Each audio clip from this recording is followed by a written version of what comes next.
चक्षुरुन्मीलितं श्रीगुरुवे नमः। गुरुवे गौरचन्द्राय राधिकाय तदालये कृष्णाय कृष्णभक्ताय तद्भक्ताय नमो नमः। हरे कृष्णा। सभी का हार्दिक अभिनंदन है, स्वागत है गुरु वैष्णव की दया से। हम लोग भूमिका के अंतर्गत चल रहे हैं, जिसमें हमने मिथ्या अहंकार की चर्चा की थी। जब हम भौतिक दृष्टि से कलुषित होते हैं तो बद्ध जीव कहलाते हैं, और उस मिथ्या चेतना के कारण ही हम मिथ्या अहंकार कहलाता है। सृष्टि का प्रतिफल मतलब हम जो प्रकृति रूपी जड़ सृष्टि है, जड़ सृष्टि से हम पैदा हुए हैं ऐसा मानते हैं। जड़ सृष्टि से पैदा होना मतलब हम अपने आप को चेतना के रूप में दिव्य समझ ही नहीं पाते कि हम जड़ सृष्टि से श्रेष्ठ हैं। हम जैसे बता रहे थे कि जैसे कोई व्यक्ति लीन हो जाए, अंदर लीन हो जाए, जैसे हाँ, चीनी को पानी में घोल दिया जाए तो उसको पानी से अलग देख पाना उसके लिए मुश्किल हो जाता है। चीनी को अलग देख करके समझना मुश्किल हो जाता है। इसी तरह से हमने अपनी चेतना को इस जड़ संसार में इतना लीन कर दिया है। दूसरे शब्दों में, जड़ संसार से निर्मित ये जो पंचभूतों से निर्मित हमारा जो शरीर है, इस शरीर में इतना अंदर लीन कर दिया है कि हम अपने आप को इससे अलग देख ही नहीं पाते। अलग देखने का मतलब इतना भी अलग नहीं देख पाते कि हम स्वेटर भी नहीं है। कई बार हम स्वेटर पहनने के बाद भी अपने आप को स्वेटर जैसा ही फील करते हैं कि मैं बहुत अच्छा लग रहा हूँ। या शर्ट पहनते हैं या कुर्ता पहनते हैं या कोई विशेष साड़ी पहनते हैं तो हम अपने आप को, कोई हमें आकर के सूचित करता है आप बहुत अच्छे लग रहे हैं, तो हमें ऐसा फील होता है कि हाँ, मैं ही ये हूँ, इसलिए मैं अच्छा लग रहा हूँ। आदमी को सोचता है मेरे को स्वेटर बहुत अच्छा लग रहा है, बहुत अच्छा लग रहा है मतलब वो सोच रहा है मैं ही ये हूँ, इसलिए मैं अच्छा लग रहा हूँ। खुद में प्रसन्नता का अनुभव करता है। एक प्रकार से ये क्या है, बोलिए, मिथ्या अहंकार है। मिथ्या अहंकार क्यों कहा गया, मिथ्या क्यों कहा गया? क्योंकि हम वो है ही नहीं, फिर भी हमने अपने आप को वही माना।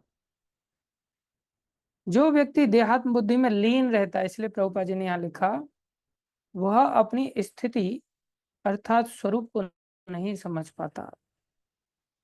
भगवत गीता का प्रवचन देहात्म बुद्धि से मनुष्य को मुक्त करने के लिए ही हुआ था। अब गीता का जो प्रवचन है, गीता का जो उद्देश्य है, एकमात्र है कि हम अपने आप को देहात्म बुद्धि से मुक्त कर रहे हैं। जो कि यहाँ आज, हाँ, बड़े विस्तार से प्रभुपाद जी समझाएंगे कि मुक्ति का वास्तविक अर्थ क्या है। क्या कह रहे हैं यहाँ? और भगवान से यह सूचना प्राप्त करने के लिए ही अर्जुन अपने आप को इस अवस्था में उपस्थित किया था।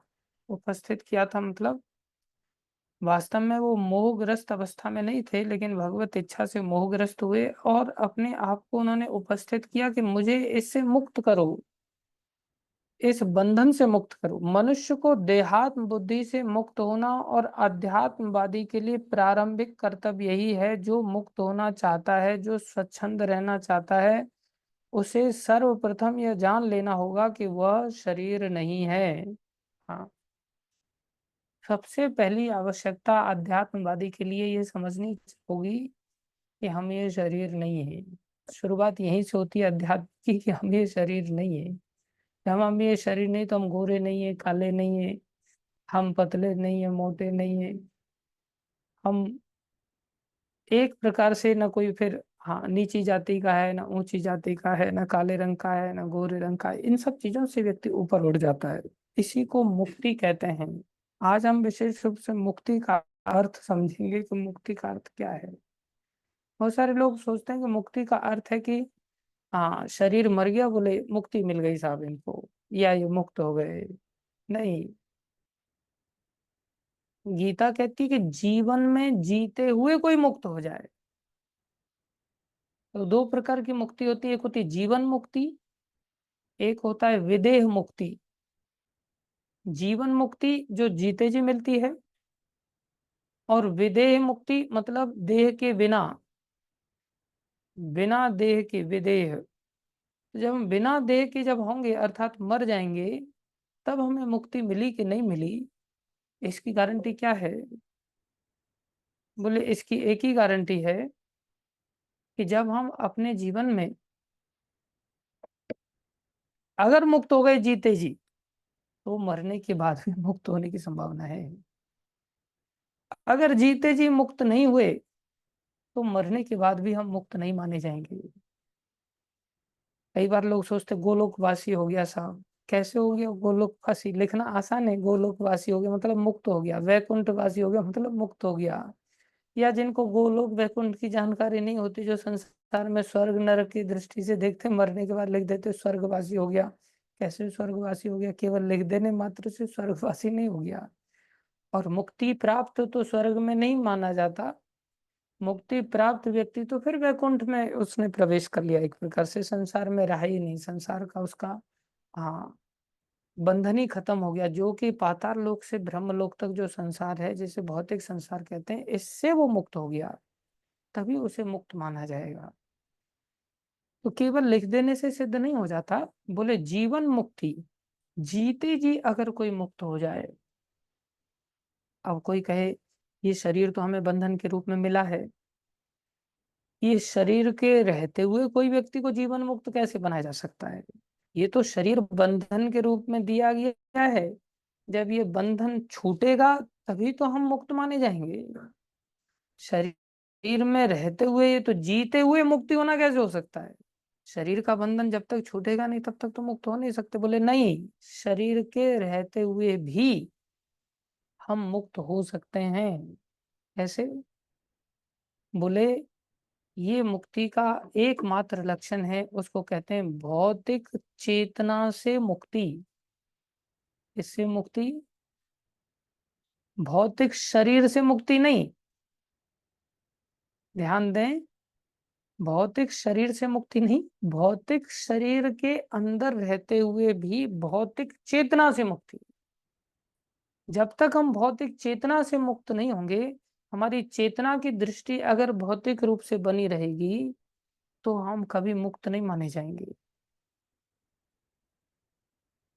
अब इसके लिए जैसे हनुमान जी हैं, क्या वो मुक्त नहीं है इस संसार में रहते हुए?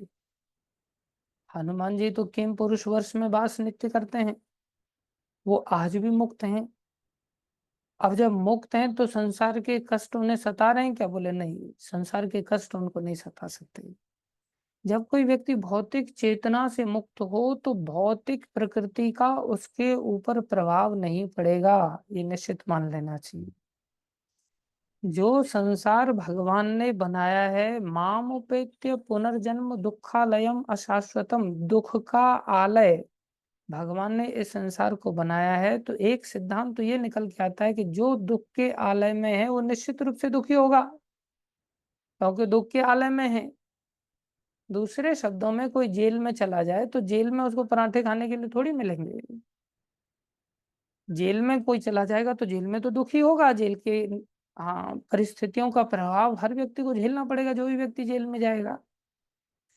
लेकिन एक जेल के अंदर जो जेलर है, या जेल के अंदर जो जेल को नियंत्रित करने वाला जो स्टाफ है, या जेल के अंदर जेल के कैदियों को सुधारने के लिए कोई जा रहा है, और वो ऐसा समझ करके जा रहा है कि भाई मैं किसी गलत कार्य के चलते अंदर जेल में नहीं जा रहा हूँ, बल्कि मैं जेल में कैदियों को सुधारने के लिए, कीर्तन करने के लिए जा रहा हूँ, उनको किताब वितरण करने के लिए, गीता जैसे ग्रंथ देने के लिए जा रहा हूँ। तो क्या उसको भी बाध्यता ये होगी कि वो भी सूखी रोटियां वहां की खाए? उसको ये बाध्यता नहीं होगी। वो अपनी इच्छा अनुसार उन रोटियों को चखना चाहे तो उसकी मौज है। वो जाकर के उस रसोई में घूम करके आना चाहता है तो उसकी व्यक्तिगत इच्छा है, लेकिन वो बंधन में बंधा हुआ नहीं। जैसे प्रहलाद महाराज हैं, क्या प्रहलाद महाराज के ऊपर संसार के नियम लागू हुए? क्या अस्त्र-शस्त्र से प्रहलाद महाराज का शरीर छेदन किया जा सका? क्या प्रहलाद महाराज को पर्वत से गिराने पर उनको चोट लगी? क्या प्रहलाद महाराज को किसी भी जहरीले सांप ने काट पाया? क्या प्रहलाद महाराज को उस जहर ने असर किया जो खीर में मिला करके दिया गया था? नहीं। क्या 70 साल के प्रभुपाद जी को 70 साल की अवस्था ने मालवाहक जहाज में बैठने से मना कर दिया? क्या उनको शरीर की बाधाओं ने इतना जाकर के उस हद तक रोक दिया जिस हद पर हम अपने घर से निकलना भी नहीं चाहते?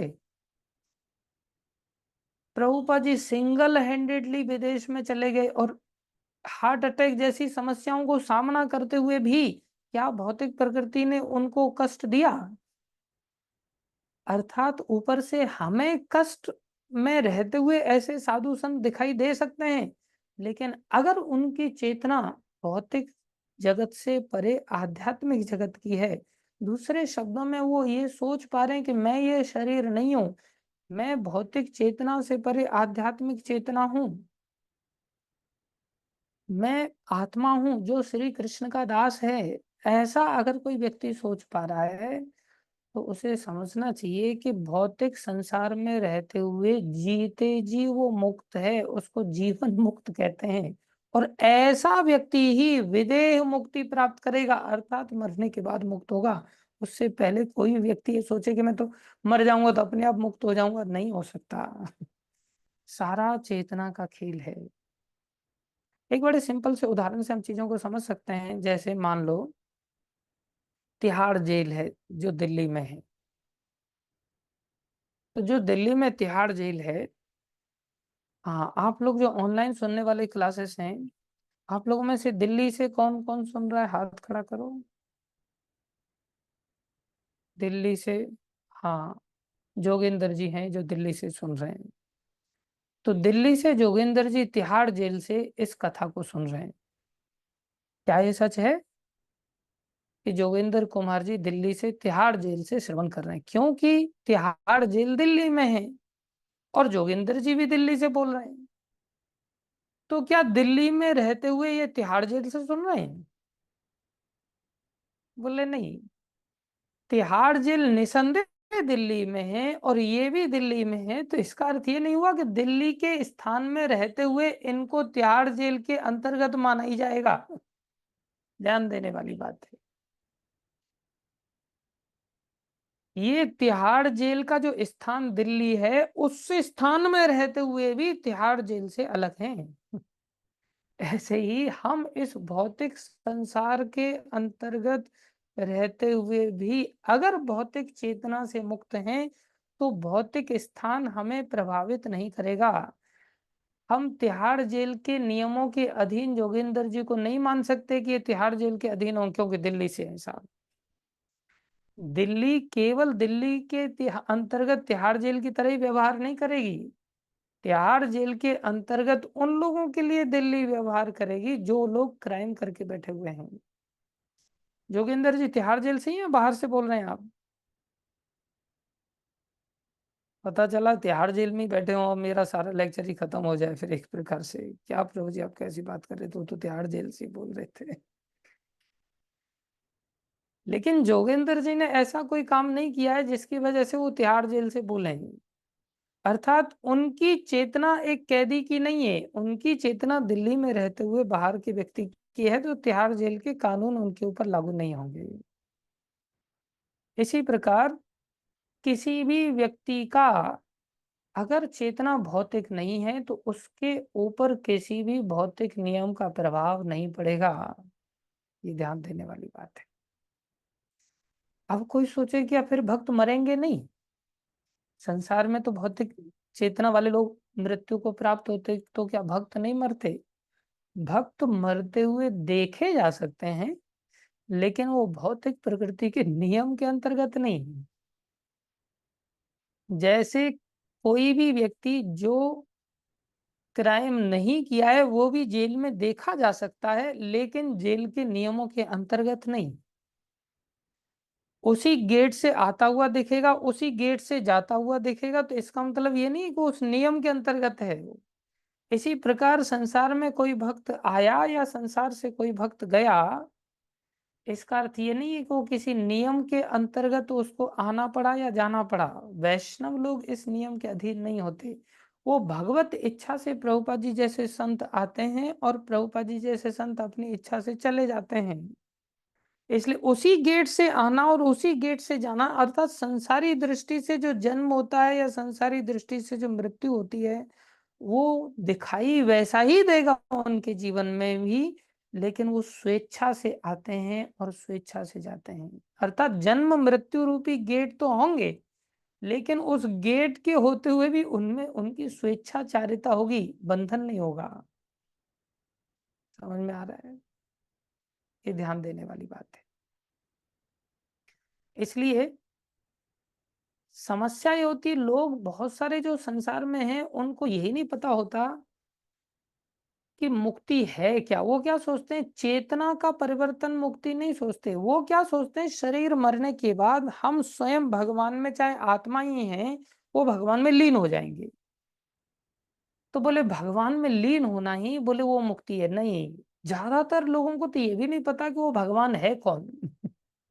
हाँ, जैसे रविंद्रनाथ टैगोर थे, वो भगवान के बारे में बोले तुम ही तुम ही तुम ही तुम ही सब कुछ तुम ही हो। अब वो तुम ही कौन है ये पता नहीं। इतने सारे लोग हैं जो ट्रकों पर लिख करके रखते हैं, एक तू सच्चा, एक तेरा नाम सच्चा। अब वो तू सच्चा कौन है वो पता नहीं, और उनका नाम सच्चा क्या है वो पता नहीं। सत्य नाम, बस आपका नाम सच है इतना पता है। प्रभुपा जी कह रहे वो सत्य नाम कृष्ण नाम है भैया, राम नाम सत्य है, हमारे कल्चर में ये बताया गया है। लेकिन वो सतनाम केवल सतनाम, सतनाम एक तू सच्चा तू सच्चा तू सच्चा, ऊपर वाला नीली छतरी वाला, बस इस प्रकार से व्यक्ति उसको संबोधित करता है और क्या सोचते हैं उसमें लीन होना है। जो भक्त है ऐसा नहीं समझता, भक्त लीन होना नहीं चाहता। अर्थात लीन होने का अर्थ है अपने व्यक्तित्व का नाश कर लेना। भक्त कभी व्यक्तित्व का नाश नहीं करता, और भक्त का व्यक्तित्व का नाश हो भी नहीं सकता, क्योंकि हम आत्मा है। नैनम छिन्दन्ति शस्त्राणि नैनम दहति पावका न चैनम क्लेदयन्ति आपो न शोषयति मारुत। अर्थात वो तो एक प्रकार की भूत बनने जैसी स्थिति है। जैसे मान लो हमने ये शरीर को छोड़ दिया, तो क्या आत्मा नष्ट हो गई? आत्मा वायु रूप लेकर के एक प्रकार से भटक रही है, वायवी रूप से। वो आत्मा के लिए दंड है। इसी प्रकार कोई भगवान में अगर लीन हो गया तो वो तो अपने व्यक्तित्व को नष्ट कर रहा है। आत्मा के व्यक्तित्व को नष्ट करके कोमा जैसी स्थिति को प्राप्त हो रहा है, इसलिए वो दंड है आत्मा के लिए, वो मुक्ति नहीं है। तो मुक्ति क्या है? प्रभुपाद जी यहाँ लिख रहे हैं आगे, उसे सर्वप्रथम यह जान लेना होगा कि वो शरीर नहीं। मुक्ति का अर्थ है भौतिक चेतना से स्वतंत्रता। अर्थात भागवत ये नहीं कह रही कि लीन हो जाओ, भागवत क्या कह रही है, गीता क्या कह रही है, तुम्हारी भौतिक चेतना ना हो बस। अर्थात ये समझने लग जाएंगे मैं शरीर हूं ही नहीं। अब ये इतना आसान नहीं है, ये कठिन काम है। ये तो आचार्य ही समझाते हैं। अब कोई व्यक्ति हमें गाली दे दे मान लो, तो किसी ने गाली दिया और हमें बुरा लग गया, या किसी ने पत्थर फेंक करके मारा और हम उसे दुश्मनी लेकर के बैठ जाए, तो पत्थर हमें लग रहा है, क्यों फील हो रहा है लगना, क्योंकि हम भौतिक शरीर के अंतर्गत मैं मान के बैठे। या गाली हमें लग रही है, तो किसी ने बोला कि हाँ तू सुअर है, जबकि हम सुअर तो है नहीं, लेकिन किसी ने बोल दिया तो हमें बुरा लग रहा है। अब यही बात चेतना के रूप में अगर हमें याद रहे, मैं तो आत्मा हूं और ये मेरे को सुअर कह रहा है, तो इसको तो दिखाई नहीं दे रहा है मैं। जैसे जड़ भरत जी नीचे पालकी को ढो रहे थे और ऊपर राजा रघुगन बैठे हुए थे, तो राजा रघुगन ऊपर से नीचे टोंट मार रहे थे उनको, लेकिन उनको जरा सा भी चुभ नहीं रहा था। क्यों नहीं चुभ रहा था? क्योंकि वो ये रियलाइज कर रहे थे कि अचेतना के आधार पर मैं शरीर हूं ही नहीं, मैं आत्मा हूं।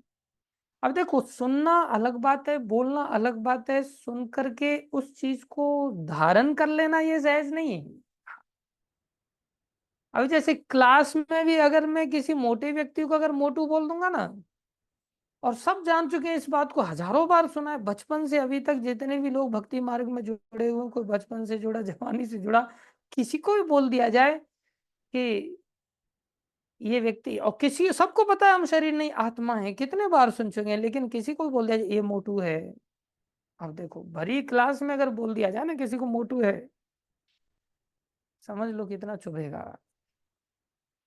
और मोटू न बोल करके किसी को बुलडोजर बोल दिया जाए, फिर तो कितना डेंजरस हो जाएगा उस व्यक्ति के लिए।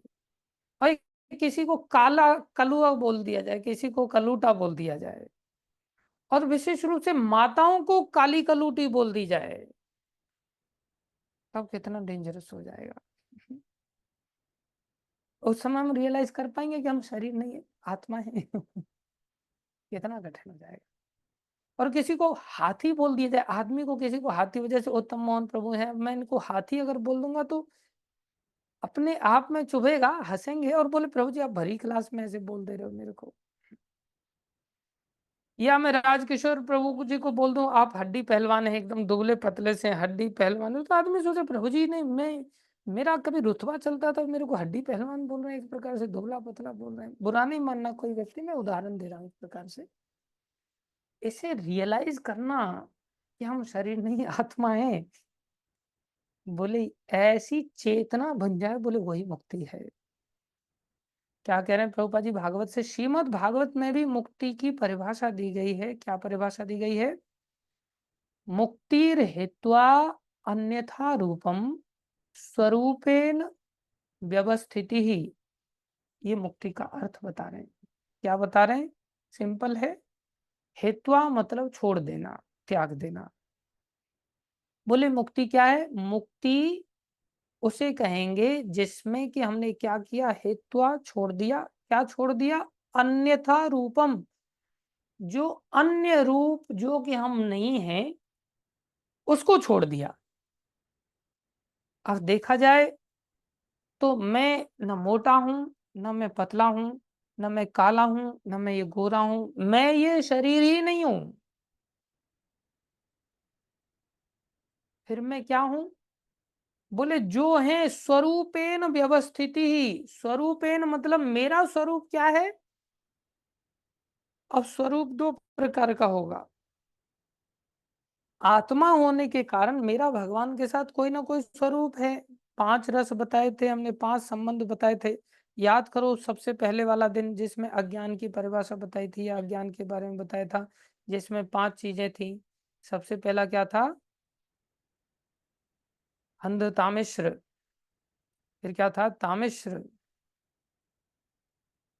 करेक्ट। सबसे पहला था तम, उसके बाद था मोह, उसके बाद महामोह, उसके बाद तामिश्र, उसके बाद अंध तामिश्र। आप लोग शांत बैठ जाते हैं एकदम से।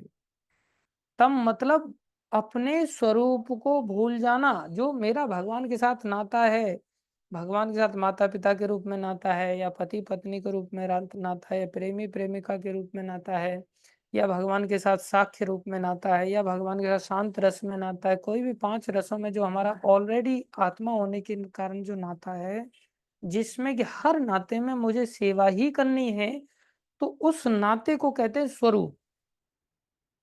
मुख्य रूप से जो स्वरूप है वो है कि मेरा कोई नाता है। अब उस स्वरूप के भी 2 भाग हैं।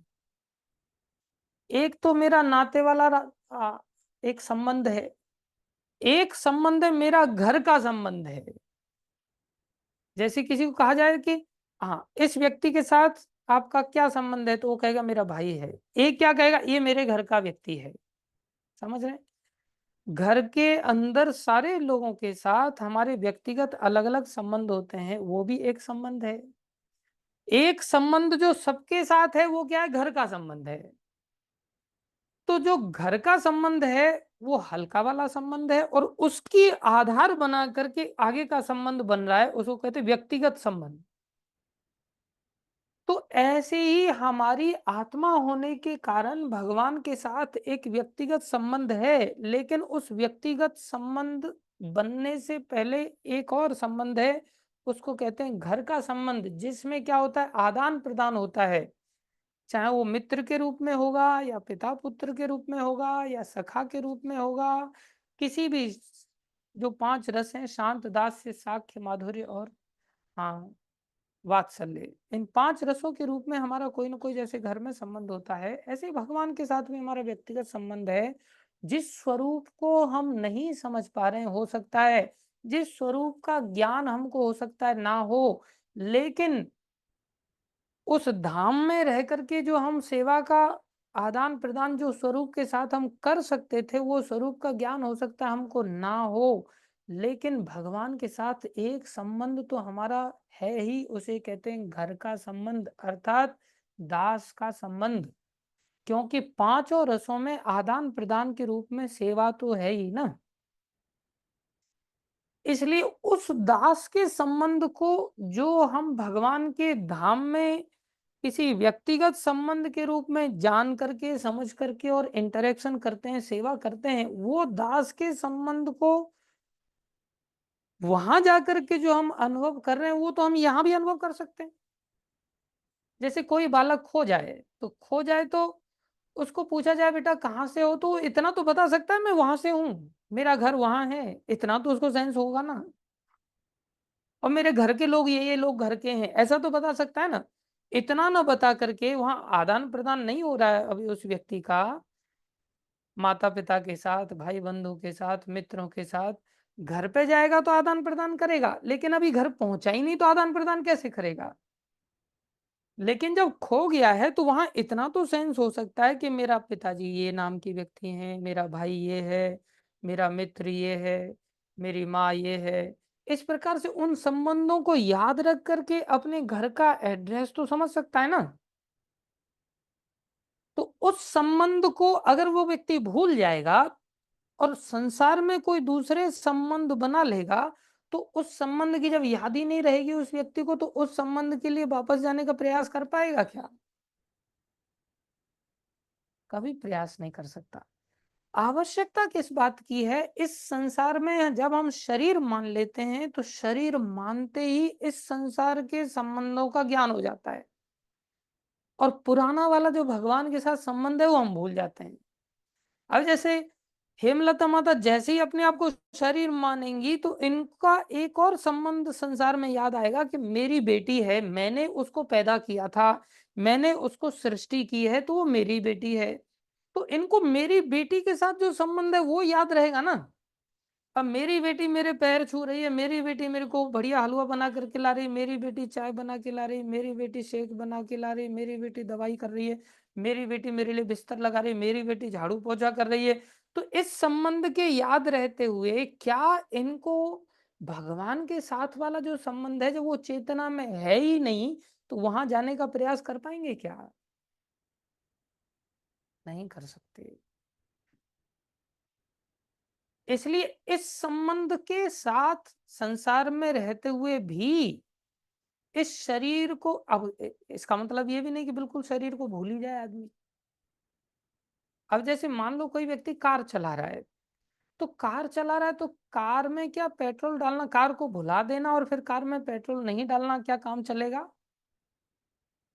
कार की साफ सफाई भी करनी पड़ेगी, कार का पेट्रोल भी डालना पड़ेगा, लेकिन कार का पेट्रोल डालने के बाद उसको डेस्टिनेशन याद रखना पड़ेगा और उस कार को उस डेस्टिनेशन की ओर यूज करते हुए ले जाना पड़ेगा। तो वो कार के अंदर रहते हुए भी कार का सदुपयोग कर रहा है कि दुरुपयोग कर रहा है? सदुपयोग कर रहा है। दूसरी ओर कोई व्यक्ति है जो कार को लेकर के आ जाए और कार का उपयोग किस तरह से करना है उसको वो ज्ञान नहीं है, और अपने आप को कार मान करके ही बैठ जाए, और फिर कार को क्या करेगा, वो भी पेट्रोल डालेगा, वो भी उसको धोएगा पहुंचेगा, लेकिन साथ में मेकअप भी करेगा कार का अच्छी तरह से। तो जब व्यक्ति कार का मेकअप कर रहा है और डेस्टिनेशन की ओर कार को यूज नहीं कर रहा है, और मेकअप करने के लिए, कार का मेकअप करने के लिए क्या कर रहा है, उसको कार का जो मेकअप करने वाले जो शोरूम्स होते हैं, जो दुकानें होती हैं, हाँ, वहां ले जा करके उस कार को उपयोग में ला रहा है कि मुझे कार चला के ले जानी है, किस लिए? मेकअप करवाने के लिए। जिसे कहते हैं कार पार्लर, जहाँ कार को ब्यूटीफाई किया जाता है। तो वो क्या करता है, बार बार कार पार्लर में जा रहा है और वापस आ रहा है, तेल डाल रहा है किस लिए? कार पार्लर में जाने के लिए। तो क्या उसका कार पार्लर में जाने के लिए तेल डालना और कार चलाना, क्या ये कार का सदुपयोग है? ये कार का दुरुपयोग है। क्या उसे कार का कंपटीशन कराने के लिए लेके जाना चाहिए? देख मेरी कार कितनी सुंदर लग रही है, कारों का कंपटीशन हो रहा हो और वहां कार दिखाने के लिए लेके जाए और वहां ड्राइविंग करके लेके जाए, या कार की रेसिंग कराने के लिए लेकर के जाए, क्या उसे कार का सदुपयोग कहेंगे? उसमें भी तो तेल डाल रहा है वो। क्या उसे कार का सदुपयोग कहेंगे? नहीं। कार का सदुपयोग क्या है कि कार को आप धो पोंछो संभाल करके रखो। ऐसा नहीं कि कार को धो पोंछ के संभाल के मत रखो, लेकिन आपको कार के सदुपयोग के लिए वास्तव में कहाँ कार का उपयोग है? कार को आपको कंपनी के लिए लेके जाना जिससे वो आपका भरण पोषण हो सके, उसके लिए लेके जाना है, ना कि प्रतिष्ठा कमानी है कार के द्वारा। ध्यान देने वाली बात है। आज हम वर्तमान में देखें तो स्वयं को शरीर मान करके शरीर के स्तर पर समाज के साथ हम कंपटीशन के लिए दौड़ते हैं कि नहीं दौड़ते हैं? अरे वो व्यक्ति इतना कमा रहा है, वो बड़ा हो गया है, मैं छोटा कैसे रह गया, इसलिए मैं भी बड़ा बन करके दिखाता हूँ।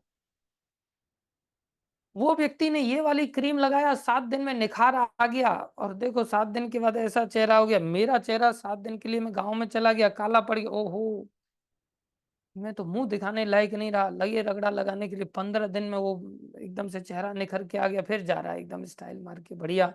हाँ, स्मार्ट वॉच पहना उसने बढ़िया, कॉलर फॉलर के साथ टाई फाई लगा करके एकदम, नई नई branded T shirt, branded jeans, branded चप्पल, सब चीज ब्रांडेड लेकर के एक बढ़िया स्टैंडर्ड के साथ वो जी करके दिखा रहा है, और दिखा रहा है मेरा देखो कितना रेपो बढ़ गया। भक्ति मार्ग में भी अगर उस प्रकार से मंदिरों के साथ भी अगर ऐसा कंपटीशन करके दिखा रहा है, या मंदिरों के साथ या अन्य भक्तों के साथ इस प्रकार से कंपटीशन करके दिखा रहा है, अपनी प्रतिष्ठा को टारगेट करके अगर वो दौड़ लगा रहा है, बोले वो भक्ति मार्ग में आने के पश्चात भी उसका सदुपयोग नहीं है, वो मुक्त नहीं माना जाएगा, वो बंधन में बद्ध ही माना जाएगा।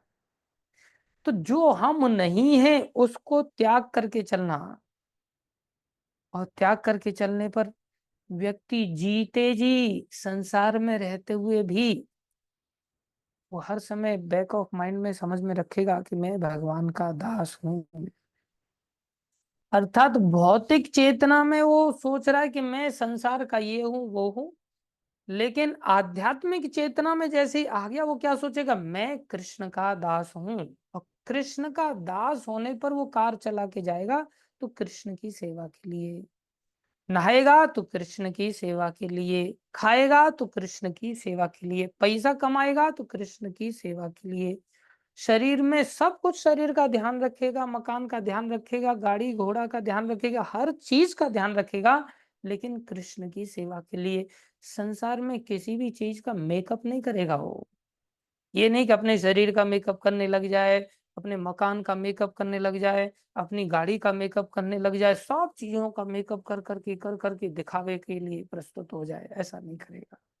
हर चीज को सिंपल एंड सोबर वे में, ये नहीं अरे मेरे को फर्नीचर लाना है साहब, मकान में दिखाना चाहिए मेरे घर में भी फर्नीचर इस स्टैंडर्ड का है, और जैसे ही फर्नीचर लग गया, बहुत कमाई धमाई करके मेहनत करके फर्नीचर का सेटलमेंट किया, इतनी देर में नया एक फर्नीचर का टाइप मार्केट में लॉन्च हो गया, दूसरे के घर में जाके देखो उससे भी स्टैंडर्ड, चलो उखाड़ो इस फर्नीचर को, दूसरा फर्नीचर लाओ। आदमी देखता है पूरा जीवन टाइल बदलने में, पूरा जीवन फर्नीचर बदलने में, पूरा जीवन पर्दे बदलने में, पूरा जीवन झूमर बदलने में, पूरा जीवन नीचे के पैर पहुंचने वाले पैड बदलने में, जो बोरी से भी काम हो सकता है आलू की। पूरा जीवन एसी में एडवांसमेंट एडवांसमेंट एडवांसमेंट। क्या कर रहा है वो? मकान का मेकअप कर रहा है, कार का मेकअप कर रहा है, शरीर का मेकअप कर रहा है, अपनी चेयर वगैरह ऑफिस का मेकअप कर रहा है। संसार में और कर क्या रहा है? सिर्फ और सिर्फ जीव मेकअप मात्र कर रहा है। किसी भी चीज का लक्ष्य का ज्ञान है ही नहीं, सिर्फ जैसे तैसे करके इकड़म तिकड़म करके पैसा कमाना, और चेतना वैसी की वैसी बनी हुई है। क्या इस चेतना से हम संसार में आवागमन के चक्र से मुक्त हो जाएंगे? हमें निश्चित रूप से गिरना पड़ेगा। इसलिए मुक्ति का वास्तविक अर्थ क्या है? मुक्ति रहित्वा अन्यथा रूपम। अब जैसे अम्बरीश महाराज थे, राजा थे, राजा होते हुए भी, सारे संसार के राजा होते हुए भी सारे संसार को सपना समझते थे। सब धन दौलत यश मान प्रतिष्ठा पुत्री पुत्र परिवार पत्नी सबको सपना समझते थे। आंख बंद करके सपना देखते ना, तो चीजों को सपना समझा जा सकता है। आंख खोल करके जीते हुए सपना समझना, और जब सपना समझ रहे हैं तो मतलब सम्मान मिल रहा है, तो ऐसा नहीं कि फूल के लट्टू हो जाए। जैसे सपने का सुख को हम क्या अरे सपना ही तो है, कौन सी इसमें वास्तविकता है? देखो ना, आध्यात्मिक स्तर से कई बार गुरुजी भी सपने में आ जाते हैं, और गुरुजी हमें आशीर्वाद देते हैं, या गुरुजी हमें डांट फटकार लगाते हैं, तो गुरुजी को भी हम क्या सोचते हैं, सपने में ही तो आए, वैसे थोड़ी प्यार किया। काश ऐसा वाला वास्तव में प्यार, जबकि गुरुजी वास्तव में आते हैं। आध्यात्मिक सपने सपने नहीं होते, वो वास्तविकता होती है। लेकिन उस चीज को भी हम सपने में देखने के कारण क्या सोचते हैं, सपना ही तो है। कौन सा गुरुजी ने मेरे को वास्तव में ऐसी कृपा की? या डांट देते हैं गुरुजी, उठ खड़े हो, तो उस समय तो घबरा रहे होते हैं, जैसे ही खड़े होते हैं तब सोचते हैं, चलो खैर है, कोई बात नहीं। सपने में गुरुजी को मेरी गलती पता चली है, असलियत में शायद अभी नहीं पता चली होगी। तो हमारी घबराहट शांत हो जाती है, या हमारा उत्साह शांत हो जाता है सपना सोच करके। ऐसे ही अम्बरीश महाराज सारी सृष्टि के राजा होते हुए आंखें खोल करके देखते हुए भी वो सारी सृष्टि को सपना समझते थे। शरीर में रहते हुए भी ऐसी दिव्य चेतना, बोले सारा चेतना का खेल है। अगर हम ऐसी चेतना में प्राप्त हो गए, और फिर हम अपने जीवन को उस संबंध के लिए याद करने लग जाए, जो संबंध हमारा भगवान के साथ स्वरूपतः दास का है। सबसे पहला स्वरूप दास है, और उस स्वरूप में भी और इस स्वरूप को फाइन किया जाए और इसको छाना जाए, तो फिर एक व्यक्तिगत संबंध निकल के आएगा किसी व्यक्ति का। तो पहले मोटे मोटे तौर पर तो दास बन जाए, अर्थात जीवन जब हमारा चेतना में ये बात बिठा लें इस संसार में कि देखो, दास बन के सेवा करते करते जब वो स्वरूप हमारा असली वाला जो भगवान के साथ व्यक्तिगत नाते वाला है वो जागृत हो जाएगा, तो वैसे ही हम धाम में चले जाएंगे। भगवान हमें ले जाएंगे और वहां व्यक्तिगत संबंध का नाता जोड़ पाएंगे, और वैसी सेवा कर पाएंगे, स्पेसिफिक सेवा कर पाएंगे। लेकिन तब तक मोटे मोटे तौर पर तो सारी सेवाएं कर सकते हैं।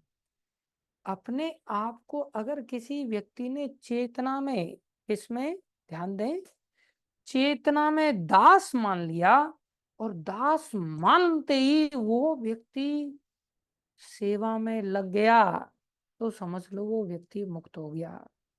और ये कॉमन सेंस है, जो व्यक्ति दास मान लेगा वो मालिक बन के बैठेगा क्या? वो कहेगा लाओ मेरे लिए प्रसाद, लाओ लाओ मेरे लिए कपड़े, लाओ प्रेस करके, चलो मेरी थाली धो मेरी तरह जैसे मैं करता हूँ। अरे मैं स्वामी बन करके बैठा हूं, नाम मैंने सच्चिदानंद दास लिख लिया है, लेकिन मेरी चेतना में दासत्व तो नहीं है ना। मेरी चेतना में तो स्वामित्व बन करके बैठा हूं। कब मैं बड़ी गाड़ी में घूमूंगा, कब मैं हेलीकॉप्टर में घूमूंगा, कब मैं प्रधानमंत्री बनूंगा, कब मैं मुख्यमंत्री, मेरा कंपटीशन तो उसी दिशा में है। इसलिए मुझे सेवा लेना अच्छा लग रहा है, सेवा करना अच्छा नहीं लगता। लेकिन जो व्यक्ति की चेतना में अगर दास भाव आ गया कि भाई मैं दास हूं, मेरी वास्तव में स्वरूप स्थिति है दास की, मेरा अहंकार अलग है, अन्यथा रूप के चलते मैंने अहंकार को स्वीकार कर लिया, मिथ्या अहंकार को स्वीकार कर लिया है। लेकिन जब मैं इसको छोड़ दूंगा और मैं इस चेतना को स्वीकार कर लूं, आत्मा हूं मैं, शरीर नहीं, और आत्मा कृष्ण की दास है, सबसे पहला नाता तो दास का है, तो मुझे सेवा स्वयं में भी अच्छी लगने लगेगी। इसलिए जिन भक्तों को सेवा अच्छी लगने लग रही है, समझ लो वो भक्त मुक्ति की ओर बहुत तेजी से बढ़ रहे हैं। और जिन भक्तों को हर सेवा अच्छी लगने लग जाए, समझ लो वो और तेजी से अच्छी तरह आगे बढ़ रहे हैं। और जिन भक्तों को हर समय हर सेवा अच्छी लगने लग जाए, समझ लो वो भक्त मुक्त हो गया। अर्थात हर समय हर सेवा। That is the meaning of surrender.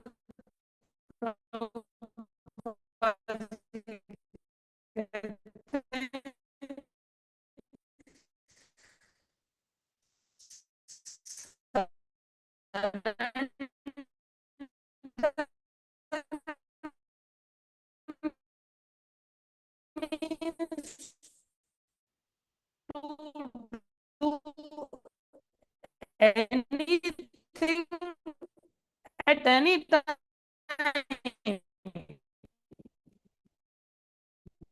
That is called surrender.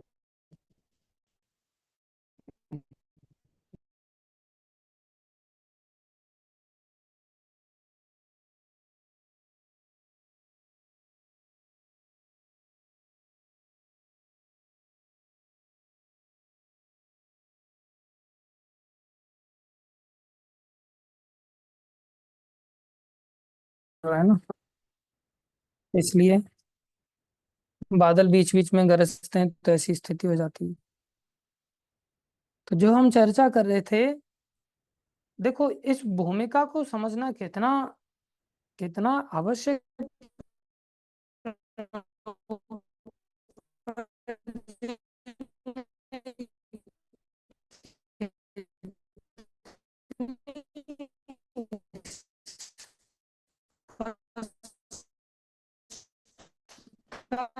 के साथ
हरे कृष्णा,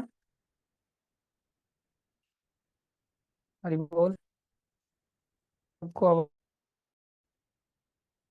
हरे कृष्णा।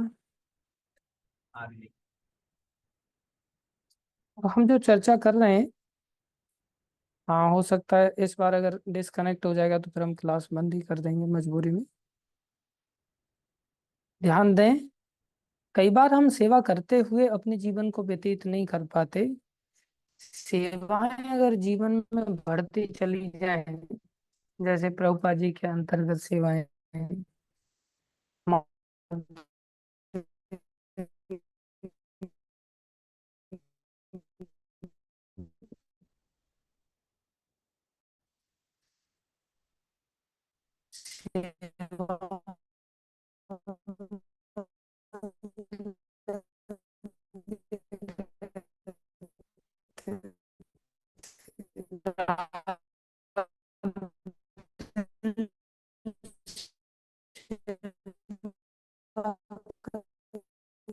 लालयित नहीं रहता। जब सेवा की जागृति तो तब तक नहीं होगी, घोषित करेंगे। इसलिए जब सेवा ही नहीं है तो हम मुक्त कैसे हो सकते हैं। इसलिए जीवन में हमारा जो क्रम जीते हैं, भक्ति मार्ग में आने के पश्चात सेवाएं छूटती चली जाती हैं। फिर ध्रुव महाराज की तरह हमारा अनुभव नहीं हो पाता। जप करने की सेवा है या श्रवण करने की सेवा है। हाँ,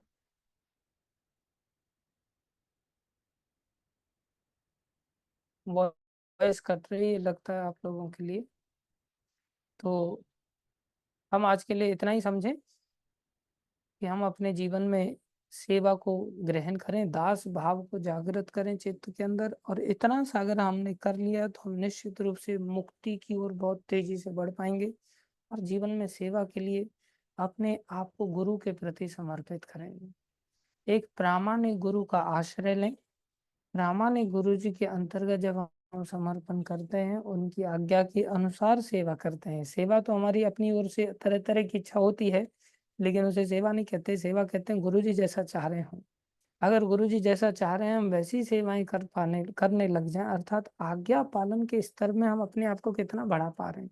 अगर हम बढ़ा पा रहे हैं तो हम मुक्ति के रास्ते पर बहुत तेजी से आगे बढ़ रहे हैं। और एक समय ऐसा आ जाए कि हम कोई जीवन में अवज्ञा ही ना करें, प्राण दे करके भी आज्ञा पालन करने का स्तर अगर हमारे जीवन में आ जाए, बस समझ लो सर्वस्व समर्पण हो गया। To do anything at any time. फिर उसमें कभी जीवन में ना शब्द नहीं निकलेगा कि किसी भी चीज के लिए ना कह दें। हो सकता है हम उस सेवा को एग्जीक्यूट करने में असफल हो जाएं, ये अलग बात है। हम सफल ना हो, लेकिन ना शब्द हृदय से नहीं निकलना चाहिए। तभी उस व्यक्ति को मुक्त माना जाएगा और वो मुक्ति के रास्ते पर आगे बढ़ा हुआ माना जाएगा, अन्यथा नहीं माना जाएगा। ये मुक्ति का अर्थ है जो हम अपनी चेतना में शरीर रूपी बद्ध जीवन में रहते हुए भी हम मुक्त माने जाएंगे। उसको कहते हैं जीवन मुक्ति, जीते हुए मुक्त। अब इच्छा हमारी, अब इससे ऊपर है भक्त बना, जिसमें सेवा में प्रेम जागृत हो जाए। ये तो मुक्ति पाने के लिए व्यक्ति चेष्टा कर रहा है, लेकिन उस भक्ति में तो प्रेम जागृत हो जाए। सेवा कौन सी बोले? प्रेममयी सेवा। ये मुक्ति वाली सेवा तो हमारी स्वार्थ वाली सेवा है कि संसार के जन्म मृत्यु जरा व्याधि से मुक्त होना चाहते हैं, इसलिए हम सेवा कर रहे हैं। जो प्राय हम सभी भक्ति मार्ग में ऐसा समझ करके कहाँ से आएगी, पहले समझ जाए वही बड़ी बात है। और फिर भक्ति में तो फिर उसका अलग ही स्तर है। आज के लिए हम यही विश्राम देंगे, क्योंकि वो वॉइस हमारी कट रही है। किसी का कोई प्रश्न है तो पूछ सकते हैं।